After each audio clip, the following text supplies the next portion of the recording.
नमस्कार साथियों, स्वागत है आप सभी लोगों का आपके अपने परिवार एफएम गोल पर। तो साथियों चलिए बिना देर किए हुए अपने सेशन को हम स्टार्ट करते हैं।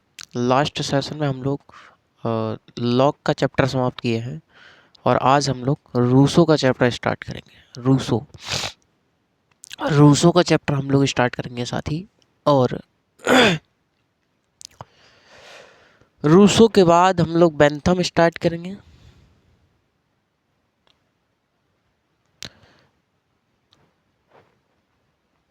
तो चलिए टॉपिक डाल दीजिएगा रूसो।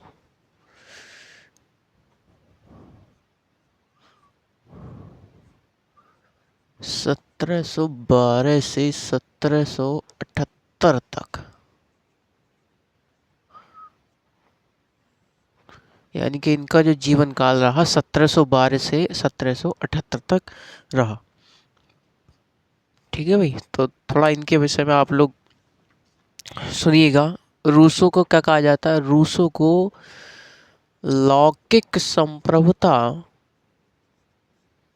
लौकिक संप्रभुता या लोकप्रिय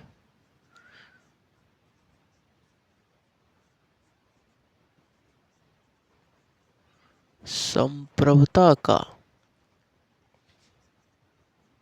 जनक कहा जाता है। और क्या कहा जाता है? रूसो को प्रकृति प्रेमी विचारक भी कहा जाता है। प्रकृति प्रेमी विचारक, अनुत्तरदायी विचारक, अनुत्तरदायी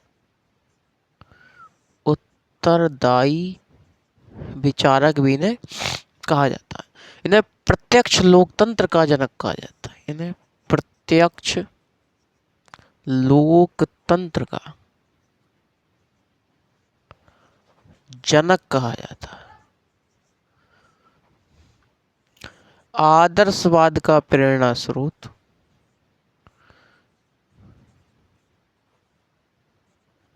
प्रेरणा स्रोत। तो इतने नामों से रूसो को जाना जाता है। रूसो को लौकिक संप्रभुता या लोकप्रिय संप्रभुता का जनक कहा जाता है। प्रकृति प्रेमी विचारक कहा जाता है। अनुत्तरदायी विचारक कहा जाता है। प्रत्यक्ष लोकतंत्र का जनक कहा जाता है। आदर्शवाद के प्रेरणा स्रोत। रूसो को कई नामों से जाना जाता है। तो जो अपने रूसो थे साथियों, रूसो का जो जन्म हुआ था, रूसो का जन्म 28 जून, इनका जो जन्म हुआ, इनका जो जन्म हुआ था 28 जून 1712 ईस्वी में इनका जन्म हुआ। कहाँ पर? इनका जन्म हुआ था स्विट्जरलैंड में। स्विट्जरलैंड के जेनेवा में इनका जन्म हुआ। स्विट्जरलैंड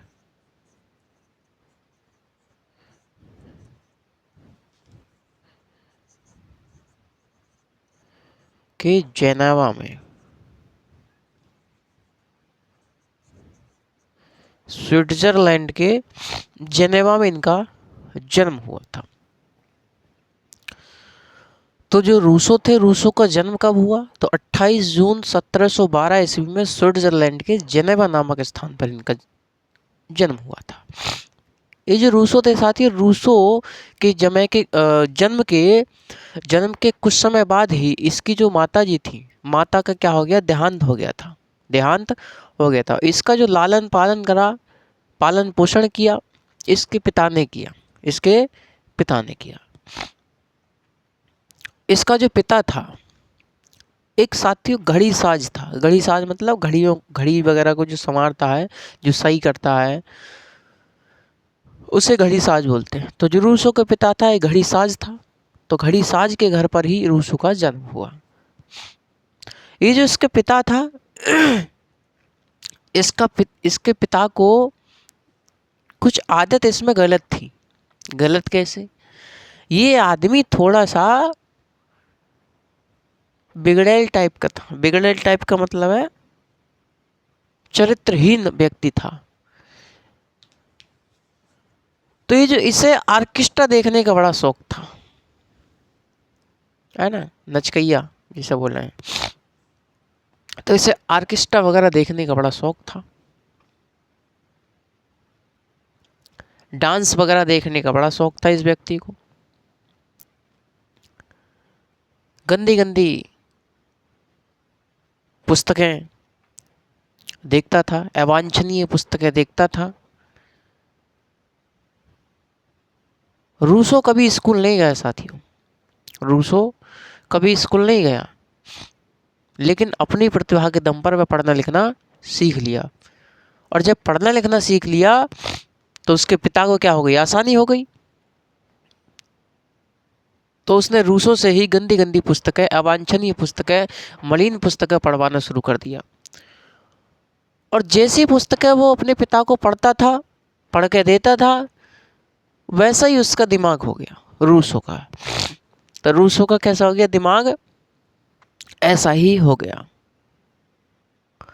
जो रूसो था साथियों, जब रूसो का दिमाग ऐसा हो गया,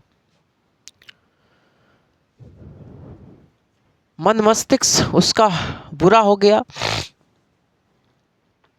चरित्रहीन हो गया वो भी। रूसो को सभ्य समाज से डर लगने लगा। वह सभ्य समाज में डर लगने लगा निकलने से उसे। वह सभ्य समाज में नहीं जाता था, वह सभ्य समाज में नहीं जाता था, क्योंकि सभ्य समाज उसे पसंद नहीं करता था, क्योंकि सभ्य समाज उसे पसंद नहीं करता था। तो जहाँ जो मिलता था वो खा लेता था, जहाँ जगह मिलती थी वहाँ सो जाता था। तो वह दीनहीन मलिन अवस्था में वो रहने लगा। कहा जाता है कि 16 वर्ष तक, यानी कि 16 वर्ष उसने ऐसे गुजारे जो दीनहीन मलिन अवस्था में थे। उसके बाद उसने साथियों स्विट्जरलैंड छोड़ दिया, क्योंकि उसे सभ्य समाज से डर लगने लगा। सभ्य समाज में वह नहीं निकलता था, क्योंकि उसे लोग चरित्रहीन मानते थे, बुरा मानते थे। तो स्विट्जरलैंड उन्होंने छोड़ दिया, और स्विट्जरलैंड छोड़ करके फ्रांस में शरण ले ली साथियों। क्या ले ली, फ्रांस में उन्होंने शरण ले ली।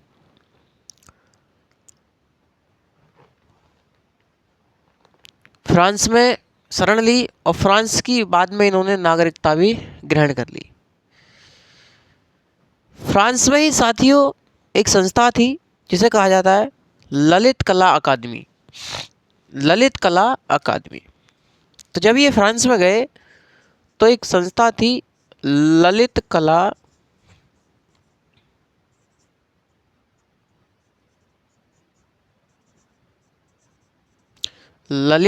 अकादमी। तो ये जो ललित कला अकादमी थी, इसने 1749 ईस्वी में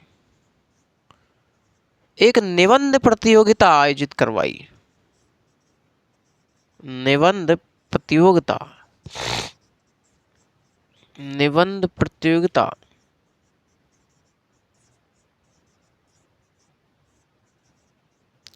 आयोजित कराई।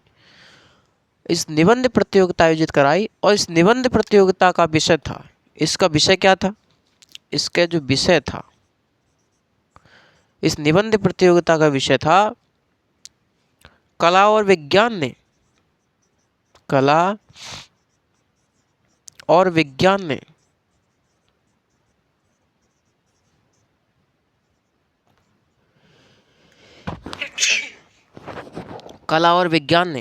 मनुष्य को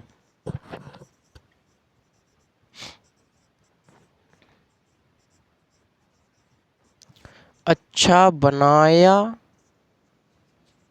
या बुरा, तो ये निबंध प्रतियोगिता जो हुई 1749 ईस्वी में, इसका विषय क्या था, तो कला और विज्ञान ने मनुष्य को अच्छा बनाया या बुरा बनाया। इसी निबंध प्रतियोगिता में रूसो ने भाग लिया साथियों।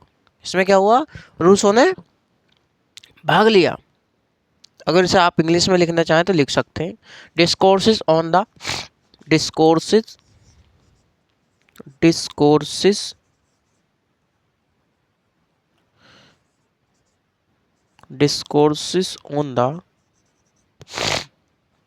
discourses on the moral effect moral effect moral effect of art and science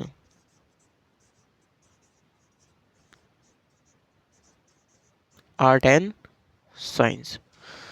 तो ये इसे इंग्लिश में कहते हैं। ये कब लिखी गई, तो 1749 में लिखी गई। ये क्या है, ये निबंध है। तो जब रूसो ने इस निबंध प्रतियोगिता में भाग लिया, जिसका क्या विषय है, कला और विज्ञान ने मनुष्य को अच्छा बनाया या बुरा, discourse on the moral effect of art and science. तो इस प्रतियोगिता में जब रूसो ने भाग लिया साथियों, तो रूसो ने जो इस प्रतियोगिता का विषय है, इस विषय के विरोध में अपना निबंध लिखा। यानी कि निबंध के विषय के विरोध में अपना निबंध लिख रहे हैं रूसो। रूसो ने समाज को दो वर्गों में विभाजित किया। उन्होंने कहा कि एक होता आदिम समाज, एक होता है सभ्य समाज। तो जब रूसो ने समाज को दो वर्गों में विभाजित किया, एक आदिम समाज और एक सभ्य समाज, वह आदिम समाज के बारे में कहते हैं कि प्रारंभ में जो मानव था, प्रारंभ में मानव कैसा था, प्रारंभ में मानव अच्छा था, उसके पास सादगी थी, ईमानदारी थी, परमार्थ की भावना थी, उसमें परस्पर सहयोग था, प्रेम था, आपस में लोग आपस में मिलजुल कर रहते थे, ईमानदारी थी, एक दूसरे के लिए जीते थे वो, उनमें अपने पराये की कोई लालसा नहीं थी। तो आदिम समाज में मनुष्य कैसा था, आदिम समाज में मनुष्य ईमानदार था, उसमें परमार्थ की भावना थी, उसमें ईमानदारी थी, सादगी थी, एक दूसरे के लिए जीता था, परस्पर प्रेम था, सहयोग था। आगे वो लिखते हैं कि जब से कला और विज्ञान का उदय हुआ, जब से कला और विज्ञान का उदय हुआ, तब से मनुष्य की ईमानदारी, सहयोग, प्रेम, परमार्थ की भावना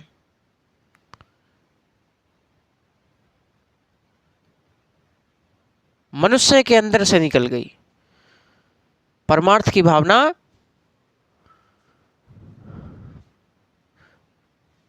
उसके अंदर से निकल गई और उसे मानव को मानव का दुश्मन बना दिया, मानव को मानव का दुश्मन बना दिया, मानव को संपत्ति का भूखा बना दिया। मानव को कैसा बना दिया, मानव को संपत्ति का भूखा बना दिया। तो जब से कला और विज्ञान का उदय हुआ, तब से मनुष्य में उसकी सादगी, ईमानदारी, परमार्थ की भावना को छीन लिया है। और कैसा हो गया और उसमें अपने पराये के प्रति लालसा जगी, संपत्ति का भूखा बना दिया मानव को, और एक दूसरे का दुश्मन बना दिया। किसने, कला और विज्ञान ने। ये बात कहते हैं। इसी आदिम समाज को साथियों, जिसे रूसो ने अच्छा बताया, रूसो ने इसे आदर्श और बर्बर की संज्ञा दी है। इसे रूसो ने आदर्श और बर्बर की संज्ञा प्रदान की है। रूसो आगे कहता है साथियों कि हे ईश्वर मुझे वही भोलापन और अज्ञानता वापस कर दो, वही भोलापन और अज्ञानता वापस कर दो। यही मुझे संतुष्ट एवं सुखी बना सकता है, यही मुझे संतुष्ट और सुखी बना सकता है।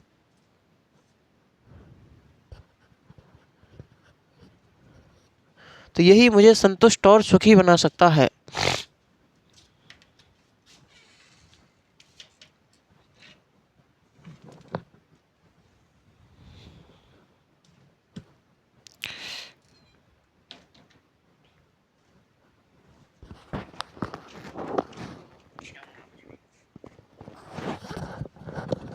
तो यही मुझे सुखी और संतुष्ट बना सकता है। यानी कि रूसो कहते हैं कि हे ईश्वर, मुझे वही भोलापन और अज्ञानता वापस कर दो, यही मुझे संतुष्ट और सुखी बना सकता है। तो साथियों, रूसो ने आदिम समाज को अच्छा बताया है और सभ्य समाज को बुरा बताया, क्योंकि सभ्य समाज में कला और विज्ञान का उदय हुआ और इस कला और विज्ञान ने लोगों की ईमानदारी, सादगी, प्रेम, एक दूसरे के लिए जीने की भावना को छीन लिया और व्यक्ति को एक दूसरे का दुश्मन बना दिया, संपत्ति का भूखा बना दिया, संपत्ति का भूखा बना दिया। रूसो कहता है कि इस सभ्य समाज में सभी दुखी हैं। जिसके पास संपत्ति है उसे खोने का डर सता रहा है, और जिसके पास नहीं है उसे पाने की लालसा लगी हुई है कि हम कैसे पाएं, कैसे हमें संपत्ति मिले। तो कहते हैं ना कि जिसके पास है उसे खोने का डर सता रहा है कि भैया कोई छीन ना ले, कैसे रख रखाव करें हम इसका, कहाँ यूज करें पैसे का। जिसके पास नहीं है उसे पाने की लालसा है कि हमसे ये मिल जाए, वो मिल जाए, ये मिल जाए, वो मिल जाए। यही कला और विज्ञान ने यही अंतर किया। तो जब से कला और विज्ञान आया तब से मनुष्य में विवेक आया, बुद्धि आई और अपने पराई की लालसा जगने लगी। संपत्ति का भूखा हो गया मानव, ईमानदारी, सादगी, परमार्थ की भावना को सब कुछ छीन लिया। जब ही तो कहता है रूसो कि ही ईश्वर, मुझे वही अज्ञानता और भोलापन वापस कर दो, क्योंकि मुझे वही संतुष्ट और सुखी बना सकता है। आगे चल कर के साथियों, यही निबंध प्रतियोगिता क्या हुई, प्रकाशित हुई। जब ये निबंध प्रतियोगिता प्रकाशित हुई तो जो रूसो था, रूसो रातों रात फेमस हो गया। रूसो रातों रात प्रसिद्धि मिल गई उसको। अरे यार, जो आदमी कौन है भैया, कि ये आदमी कौन है कि इतनी अच्छी बात कर रहा है। क्योंकि रूसो को हम जानते हैं प्रकृति प्रेमी विचारक कहा जाता है। तो उन्होंने प्रकृति से संबंधित ज़्यादा बातें करी हैं, प्रकृति को आधार बनाकर उससे संबंधित बातें करी हैं। इसलिए रूसो ने आदिम समाज को अच्छा बताया और सभ्य समाज को बुरा बताया है। तो जब निबंध प्रतियोगिता रातों रात फेमस हुई, प्रकाशित हुई, तो वह रातों रात क्या हो गया, फेमस हो गया, प्रसिद्धि मिल गई उसको। उसके बाद साथियों 1754 में एक निबंध प्रतियोगिता पुनः आयोजित कराई ललित कला अकादमी ने। 1754 में पुनः इन्होंने निबंध प्रतियोगिता कराई और जिसका विषय था विषमता की उत्पत्ति,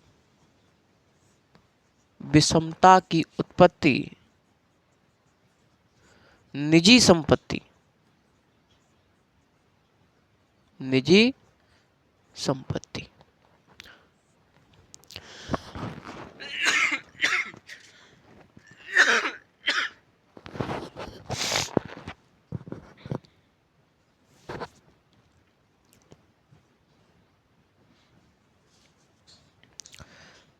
तो भाई साहब 1754 ईस्वी में पुनः निबंध प्रतियोगिता का आयोजन हुआ और इस निबंध प्रतियोगिता में रूसो ने क्या लिया, भाग लिया। 1754 ईस्वी की बात चल रही है, यानी कि विषमता की उत्पत्ति और निजी संपत्ति।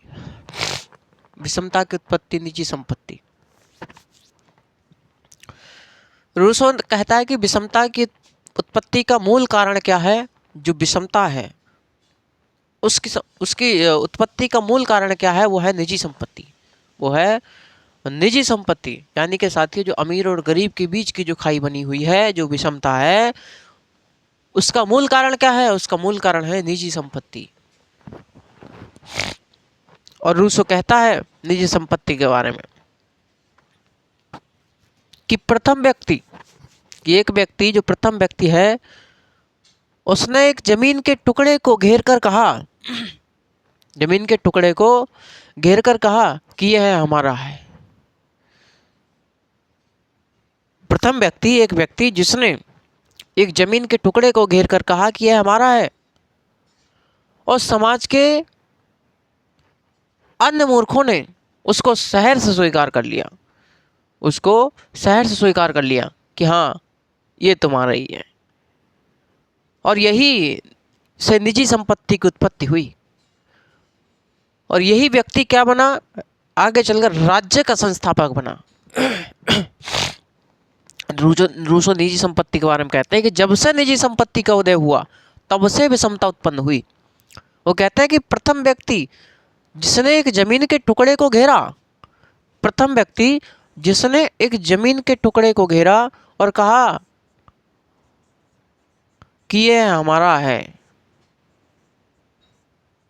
यह हमारा है। तो जमीन के टुकड़े को घेरा और कहा कि यह हमारा है,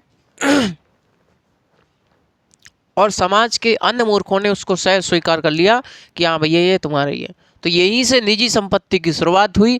जब निजी संपत्ति की शुरुआत हुई तो यही जो व्यक्ति था जिसने एक जमीन के टुकड़े को घेरा था, यही बात समाज का वास्तविक संस्थापक भी बना। तो जब से निजी संपत्ति का उदय हुआ तभी से क्या हुआ, तभी से समाज में विषमता की उत्पत्ति हुई, विषमता की उत्पत्ति हुई। जो रूसो था साथियों, रूसो ने अपने समय में कई देशों की यात्राएं करी, अपने समय में कई देशों की यात्राएं करी, लेकिन वह अपने स्वाभिमान के कारण, अपने स्वाभिमान के कारण, अपने स्वभाव के कारण, अभिमान के कारण वह कहीं टिक नहीं पाया, वह कहीं स्थायी नहीं हो सका।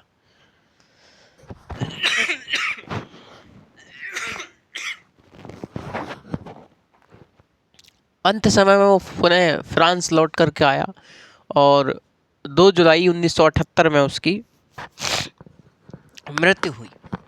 जो रूसो था साथियों, रूसो एक ऐसा विचारक था जिसके जीवन का एक मूल सूत्र था। वो कहता था कि कष्ट पड़े तो भाग जाओ, कष्ट पड़े तो भाग जाओ। रूसो एक ऐसा विचारक था साथियों जिसे भूत का कोई पछतावा नहीं था, भविष्य की कोई चिंता नहीं थी। वह सदैव वर्तमान में जीता था, वह सदैव वर्तमान में जीता था। रूसो को अनुत्तरदायी विचारक भी कहा जाता है, अनुत्तरदायी विचारक, चरित्रहीन विचारक भी कहा जाता है। चरित्रहीन और अनुत्तरदायी विचारक के रूप में इसको जाना जाता है।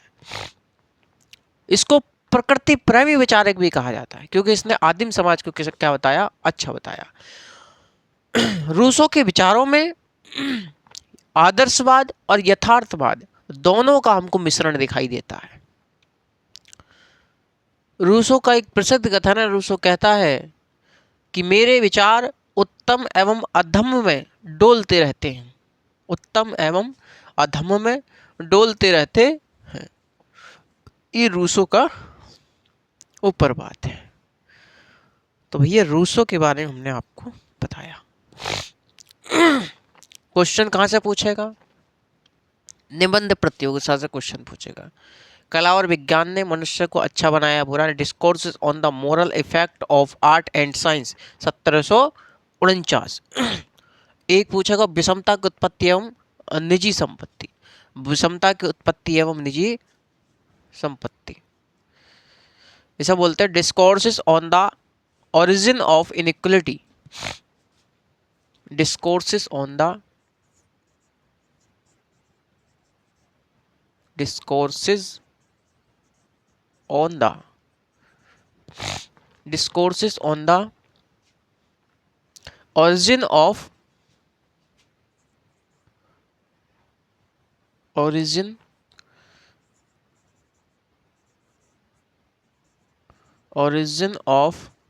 inequality,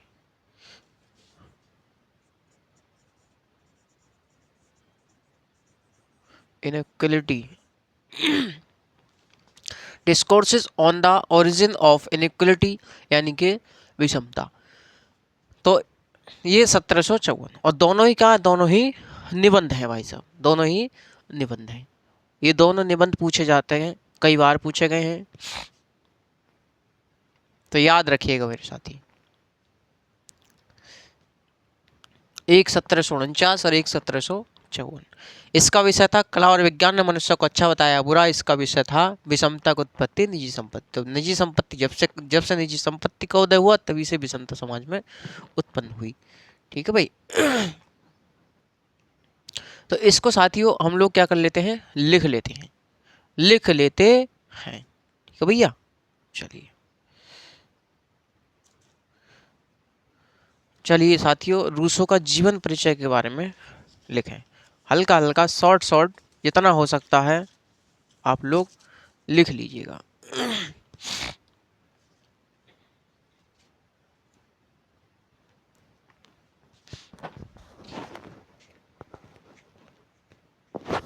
लिखिए, लौकिक संप्रभुता के जनक, लौकिक संप्रभुता के जनक, प्रत्यक्ष लोकतंत्र के जनक,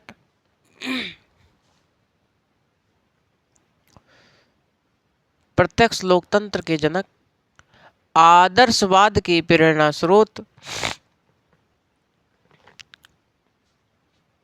रूसो का जन्म, रूसो का जन्म 28 जून 1712 ईस्वी में, 1712 ईस्वी में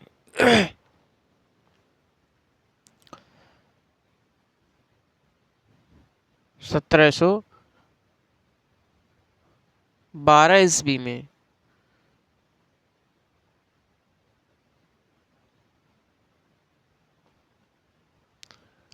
स्विट्जरलैंड के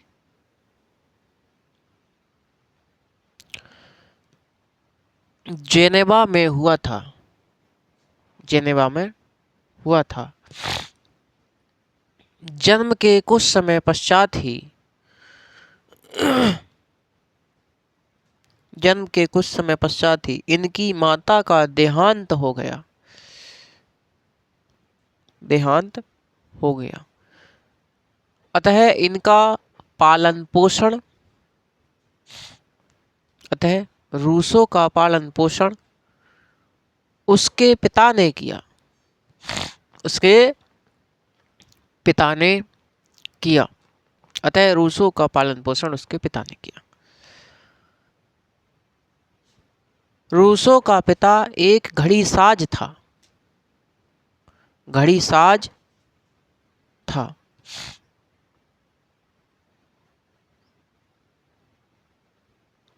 घड़ीसाज था और चरित्रहीन था, और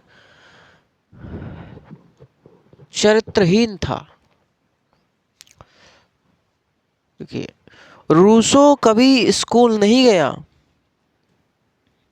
रूसो कभी स्कूल नहीं गया। वह अपनी प्रतिभा के दम पर, वह अपनी प्रतिभा के दम पर पढ़ना लिखना सीख लिया, पढ़ना लिखना सीख लिया। इसका पिता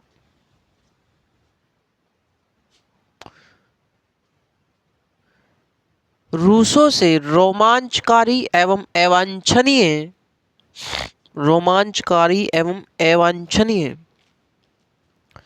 पुस्तकें पढ़वाता था, पुस्तकें पढ़वाता था। इससे रूसो का मन भी बुरा, चरित्रहीन और मलिन हो गया, और मलिन हो गया। रूसो को सभ्य समाज से डर लगता था, रूसो को सभ्य समाज से डर लगता था, क्योंकि सभ्य समाज इसको पसंद नहीं करता था, क्योंकि सभ्य समाज इसको पसंद नहीं करता था, क्योंकि सभ्य समाज इसको पसंद नहीं करता था।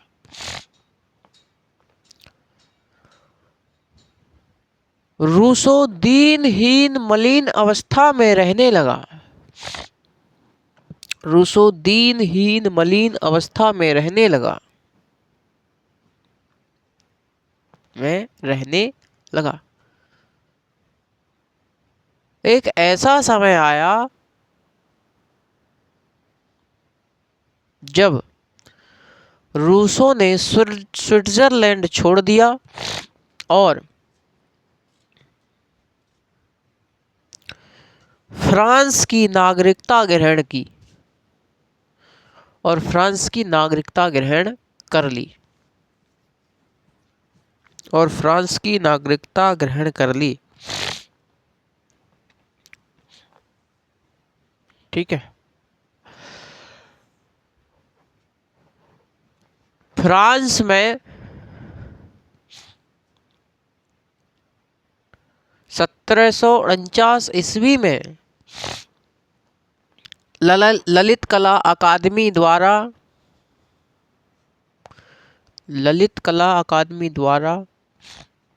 एक निबंध प्रतियोगिता का आयोजन किया गया।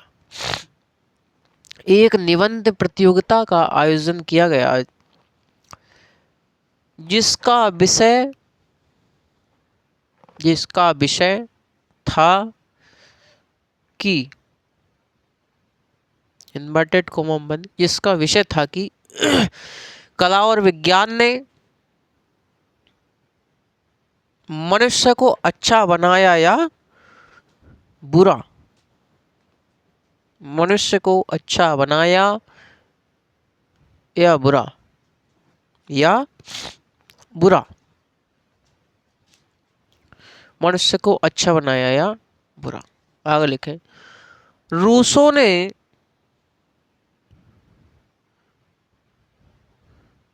ने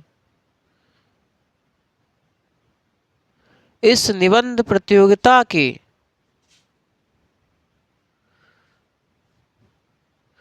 रूसो ने इस निबंध प्रतियोगिता में भाग लिया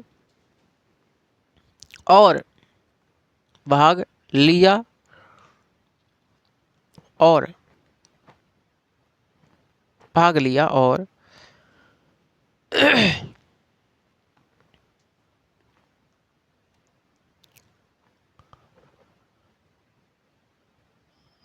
निबंध प्रतियोगिता के विषय के विरोध में अपना निबंध लिखा।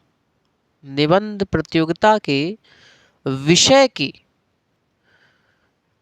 विरोध में अपना निबंध लिखा। विरोध में अपना निबंध लिखा। रूसो ने समाज को दो वर्गों में विभाजित किया। एक आदिम समाज, दूसरा सभ्य समाज।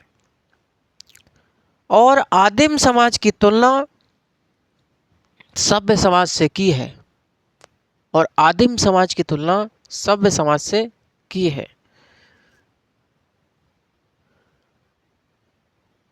रूसो ने आदिम समाज को अच्छा तथा सभ्य समाज को बुरा बताया है।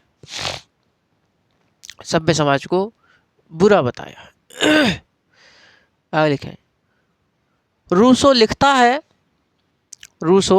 लिखता है कि प्रारंभ में, यानी आदिम समाज में,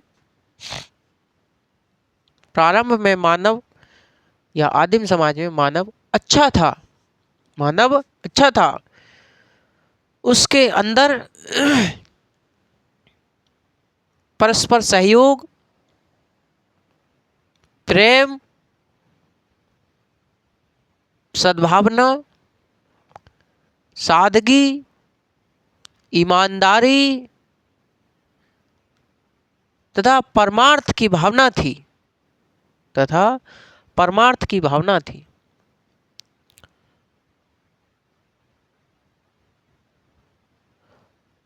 आदिम समाज में मनुष्य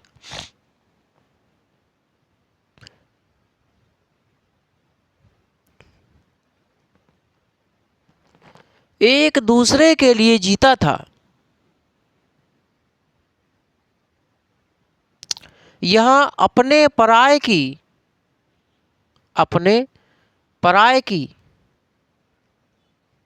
कोई लालसा नहीं थी।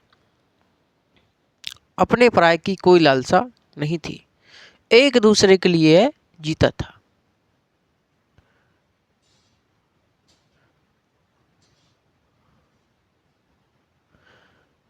लेकिन आगे चलकर कालांतर में जब से कला और विज्ञान का उदय हुआ,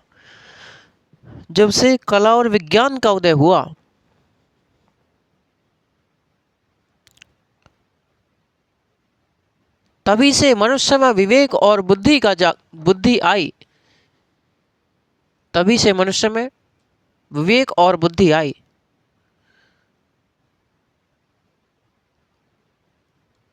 और इस कला और विज्ञान ने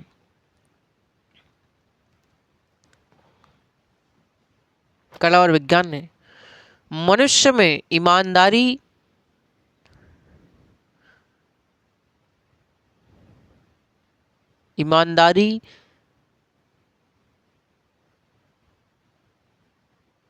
प्रेम तथा परमार्थ की भावना को छीन लिया।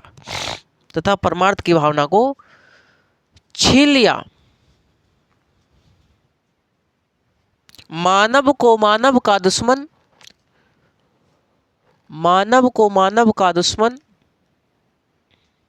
और संपत्ति का भूखा बना दिया।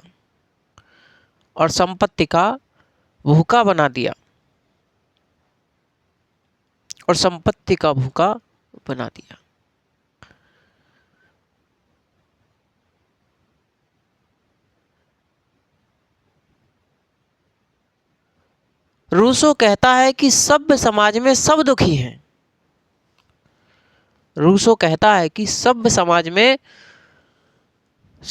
हैं। जिसके पास संपत्ति है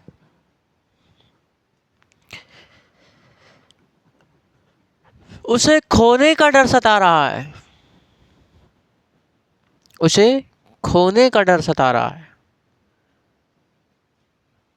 और जिसके पास नहीं है उसे पाने की लालसा लगी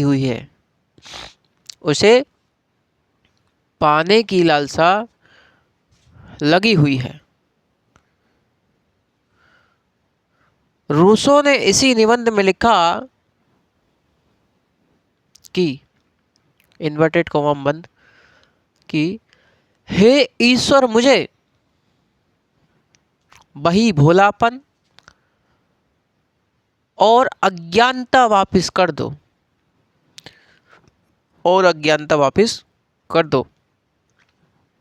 यही मुझे संतुष्ट एवं सुखी बना सकती है। बंद कोमा बंद।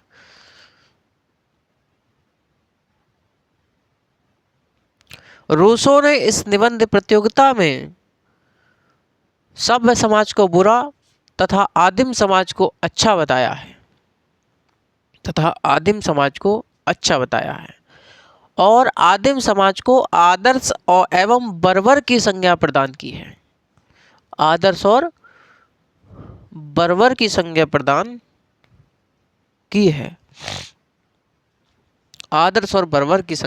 की है।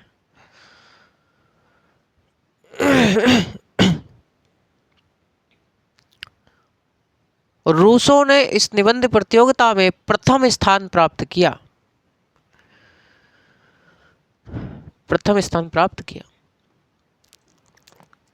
जब यह निबंध प्रतियोगिता प्रकाशित हुई तो रूसो समाज में लोकप्रिय हुआ।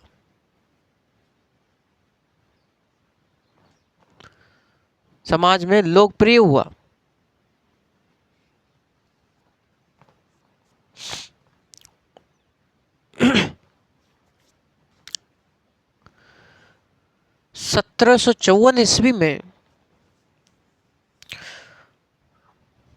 पुनः ललित कला अकादमी ने एक निबंध प्रतियोगिता करवाई। 1754 ईस्वी में पुनः ललित कला अकादमी ने एक निबंध प्रतियोगिता कराई जिसका विषय था कि विषमता की उत्पत्ति एवं निजी संपत्ति। विषमता की उत्पत्ति एवं निजी संपत्ति। Discourses on the origin of equality.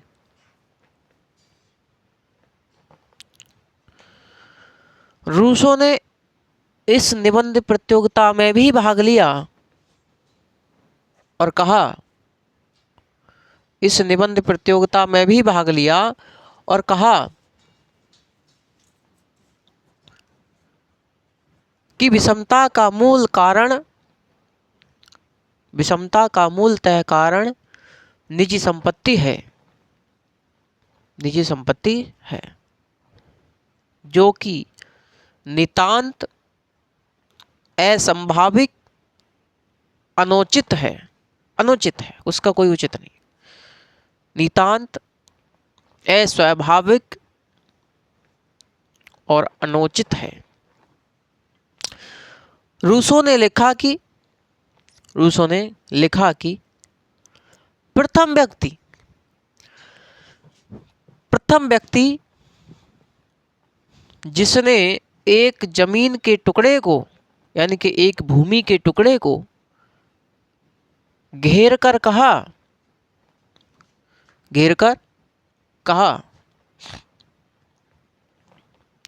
कि यह मेरा है और समाज के अन्य मूर्खों ने उसको सहर्ष स्वीकार कर लिया, बिना किसी सवाल जवाब के। तो समाज के अन्य मूर्खों ने उसको सहर्ष स्वीकार कर लिया।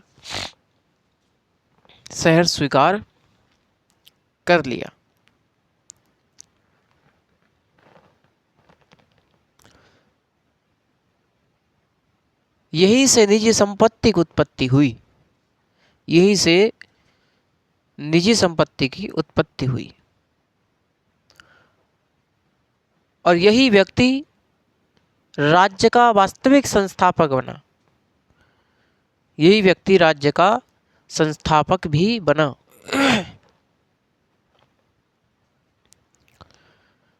आगे लिखे भाई, कॉमा बंद करके।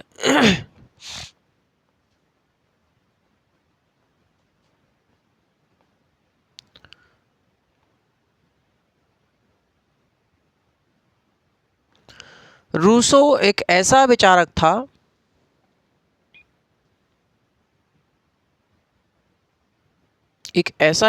था जिसे भूत का कोई पछतावा नहीं था, भविष्य की कोई चिंता नहीं थी। यह सदैव वर्तमान में जीता था। इसके जीवन का एक सूत्र था कि कष्ट पड़े तो भाग जाओ।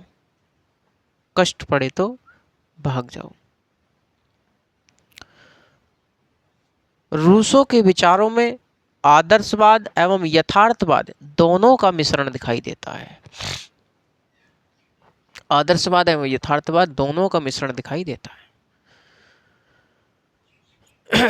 रूसो को प्रकृति प्रेमी विचारक,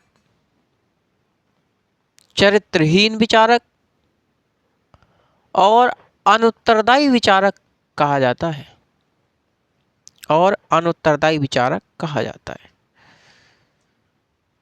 रूसो का प्रसिद्ध कथन है कि मेरे विचार उत्तम और अधम में डोलते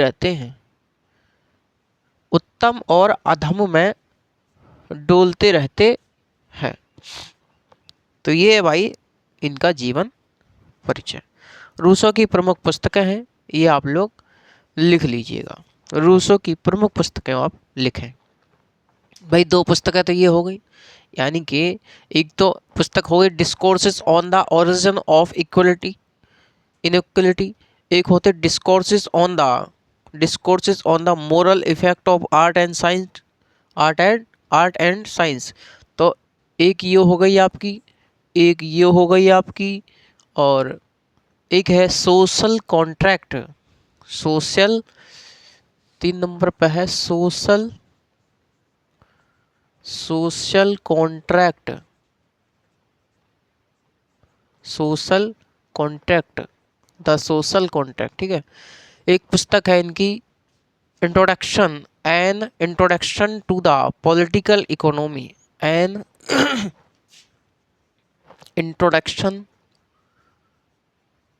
द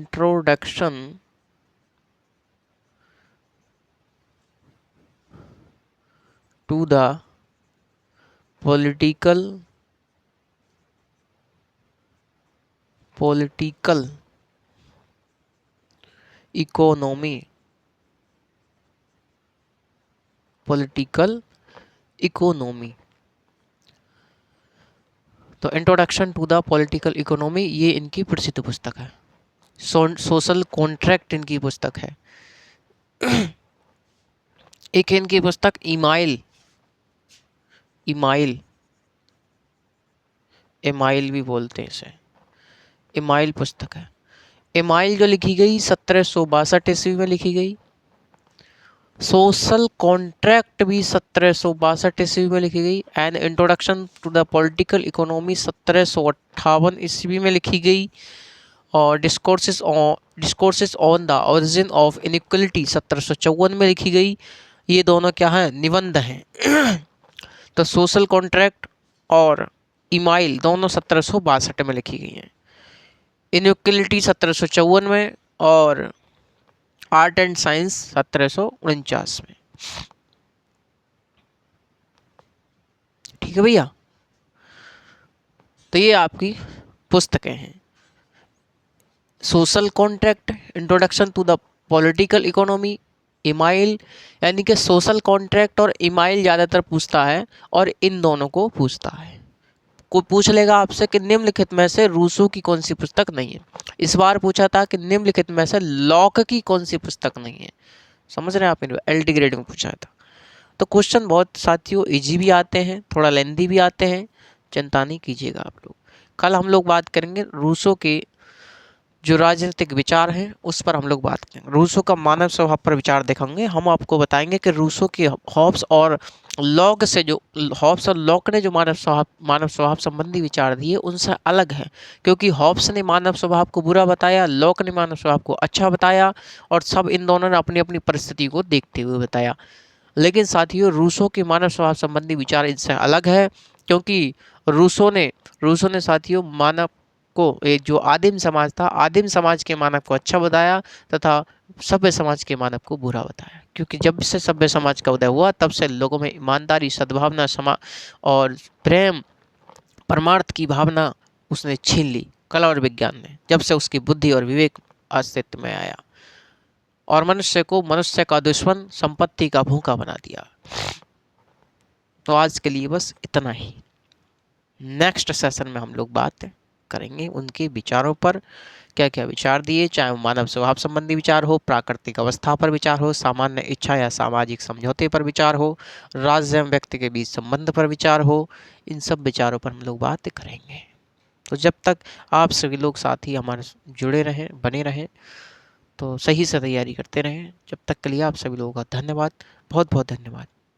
नमस्कार।